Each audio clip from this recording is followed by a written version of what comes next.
So, that was a thing. This newer upcoming generation has been brewed for at least the better part of a year to a year and a half. And even then, we're still at least a year to a year and a half away from that, from fully realising what's going to happen when everything kicks off. Microsoft has already confirmed it's working on the next gen Xbox machines per Xbox boss Phil Spencer at its E3 press conference last year. Beyond that, not much else. And outside an offhand remark by Sony President and CEO Kenshiro Yoshida in a Financial Times interview last year that confirmed the next generation PlayStation was in the works, again, not much else. That was until Tuesday. Out of nowhere, and without a hint of a dropping, Wired published an article detailing some of the technical aspects of the next generation PlayStation. And this wasn't an article based on rumour and speculation or conjecture. This was a feature that contained an interview with lead system architect Mark Cerny, coming back after his work on the PS4, that detailed some of the aspects of the machine, which from here on out, despite Sony not calling it as such in the piece, I'm just going to refer to as PlayStation 5 or PS5 for simplicity's sake. And also because the Wired article reckons they're hard to drop traditional naming systems for it now. The full piece, which was written by Peter Rubin, is well worth a full read, and I'll have it in the description below too if you've somehow not read the full thing yet. But to give a brief overview of what the machine will be technically, and even then this isn't the full overview, but rather the first morsels of information we're getting on the console, its CPU will be based on a 3rd generation AMD Ryzen. Its GPU is a custom build based off a Radeon Navi. It'll have a custom built solid state drive, and for very good reason, as I'll touch upon in a second. It is backwards compatible with all PS4 games thanks to the PS4 having similar tech architecture as the PS5, as well as backwards compatibility with the 1st generation PlayStation VR headset that's currently out. And it's also future-proofed itself for the future with 8K support, which will come in handy for when the adoption rate for 8K TV increases. But of everything mentioned in that Wired article, there are 2 big takeaways that excite me the most as someone ready for the next generation. One, how Sony's using solid state drives for the system and how it could be a game changer, no pun intended, for how we play games. In Wired's article, it outlines a presentation given by Cerny on how SSDs will work with the new system.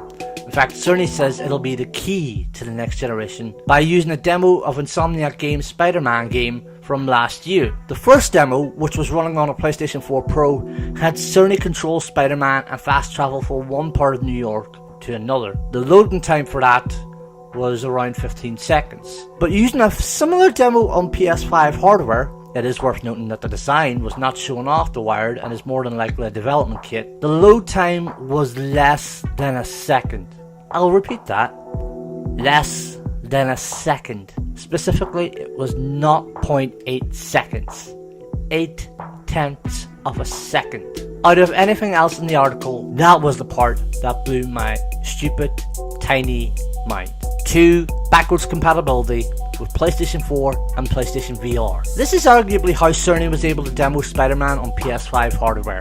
But that aside, backwards compatibility with PlayStation 4 games and PlayStation VR, the current PlayStation VR headset, it has to be said, Sony didn't give anything away in regards to a next generation PlayStation VR headset. This is a positive for anyone who has a massive PS4 collection, like me. Same for anyone with a PlayStation VR headset and the games for that. The system will continue to support physical media too, rather than being an all-digital device. And being able to support backwards compatibility outside of services like PlayStation Now offering PS3 games via the cloud is a legitimate win. We've taken a feature like backwards compatibility for granted, especially considering how Xbox has done things with the Xbox One and its backwards compatibility program with the OG Xbox and Xbox 360 games, as well as considering PlayStation's new boss Jim Ryan has come out with past remarks that didn't paint backwards compatibility in a flattering picture. So it's legitimately awesome to hear Sony come out and say it'll at least support backwards compatibility for PlayStation 4 games.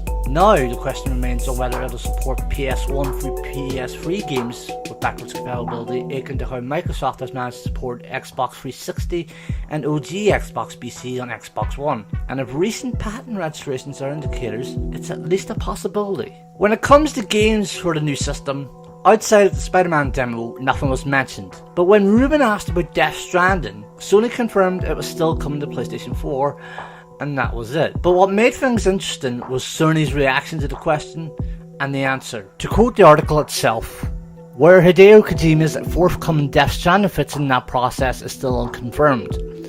When asked, a spokesperson in the room repeated that the game would be released for PS4. But, and this is the interesting part, Cerny's smile and pregnant pause invite speculation that it will in fact be a two-platform release. What's even more interesting about that reaction is that Cerny is not only the technical producer of Death Stranding, but actually accompanied Hideo Kojima on his world tour to find the engine that would help power the game before landing with Guerrilla Games' Decima engine that was used for Killzone Shadowfall, Horizon Zero Dawn, and supermassive games Until Dawn. So short of Kojima or higher up Sony execs, if anyone was in the position to know if Death Stranding was a PS5 game, Mark Cerny is that person. More than likely, Death Stranding will be a cross-gen game that ships on both platforms, akin to how Nintendo released The Legend of Zelda Breath of the Wild on Wii U and Nintendo Switch, the latter at that system's launch. Could it be that Sony wants its own Breath of the Wild and save Death Stranding for the launch of PS5? There might be other first-party options to look at as well. The Last of Us Part 2 is starting to look increasingly likely to launch in time for Christmas, going by recent developments. But could that get its own PS5 version too,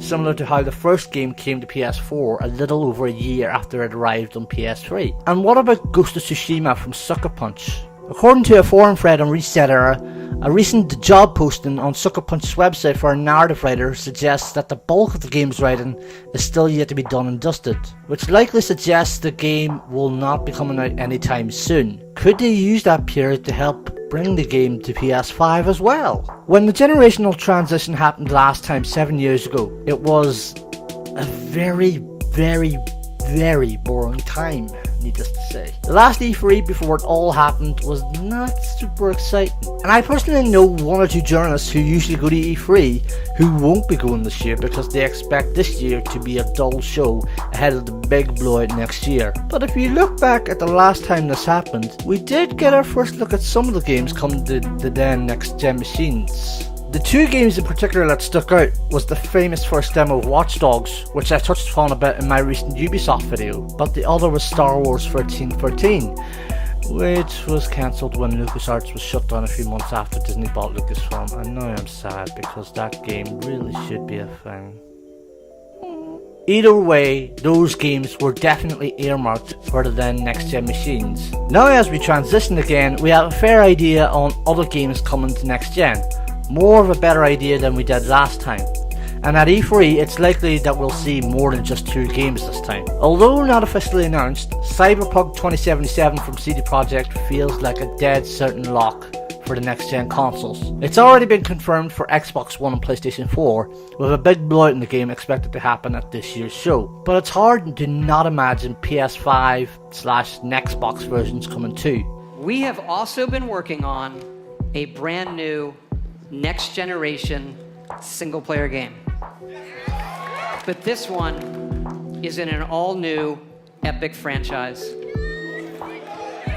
Our first wholly original franchise in 25 years. Bethesda has already confirmed Starfield, the next game from Todd Howard's team at Bethesda Game Studios, is a next generation game. And The Elder Scrolls 6 is so far out, it's not so much pointless to assume it's a next generation game, as it's a given it'll be a next generation game. Who knows, by the time it comes out, we might even be looking towards PlayStation 6, the fifth Xbox machine, and possibly even the successor to the Nintendo Switch at that time. That said, don't expect either game at E3 though. Bethesda's already confirmed that Starfield or TES 6 will not be there. As for the Green Team in Seattle, it's rumoured it'll be unveiling its next generation plans at E3 ahead of a holiday 2020 release. Microsoft officially confirmed Sunday, June 9th as the day of its E3 press conference. And on the latest Inside Xbox, Phil Spencer gave an indicator on what to expect from the show involving the new studios bought out last year. Our new studios are going to have things to show, which is going to be awesome. Some new things that nobody has seen before, which will be fun. If you pick one of the later studios, Obsidian had a really great time with Outer Worlds at Game Awards. Maybe we'll see some more of that. It's been nice, though, as you're starting to work with these studios. They come in. I think they're starting to see how big of a deal E3 is for a platform, and I can see them them getting excited about that. It's kind of different than being an independent studio. But it's going to be exciting to see the studios. It'll take kind of years to really have them fully integrated in and kind of delivering the same way all of the teams do, because different teams are at different parts of their development cycle. But I think it's going to be just really interesting to have those teams showing up this year and starting to show what they're building for us. If the recent scuttlebutt is correct, it's more than likely we're going to see 2 next-gen machines from Xbox, currently under the codenamed umbrella of Scarlet. One machine codenamed Anaconda is said to be a traditional box that will support physical media with power akin to an Xbox One X. Another machine codenamed under the name of Lockhart will be a digital-only machine with Xbox One S levels of power. And even then, the future release of that will more than likely hinge on the success of the Xbox One S All-Digital Edition that was announced this week for $250. Although pricing at that price is not a great start, despite Microsoft's positive efforts for digital programs like Xbox Game Pass. It doesn't exactly entice the consumer to go fully digital now, does it? Back to the PlayStation 5, and there was no mention of a date other than it's not 2019. No mention of a price other than a follow-up tweet by the author of the Wired article, Peter Rubin, using an unpublished Sony quote that said it'll be, quote, appealing to gamers in light of its advanced feature set, and no word on when the official consumer-facing reveal will happen. As I mentioned in my story regarding the Wired announced on GameDaily.biz, hi, I'm Johnny, and I primarily write for a living. You may not know that about me. Nice to meet you. With no E3 presence this year, and Sony scaling back on European-facing press conferences at Gamescom in Cologne, Germany, or Paris Games Week, you likely won't see a massive show-fronted presence from Sony until at least Tokyo Game Show in September. So now the question is, will Sony hold a dedicated PlayStation meeting as it did in 2013 to reveal the PlayStation 4, and in 2016 to reveal the PS4 Pro and Slim respectively? Or will it do a full-on public reveal by bringing back PlayStation Experience for December after that show took a year off last year? One thing's for sure, after this week, the run-in to the next generation has begun.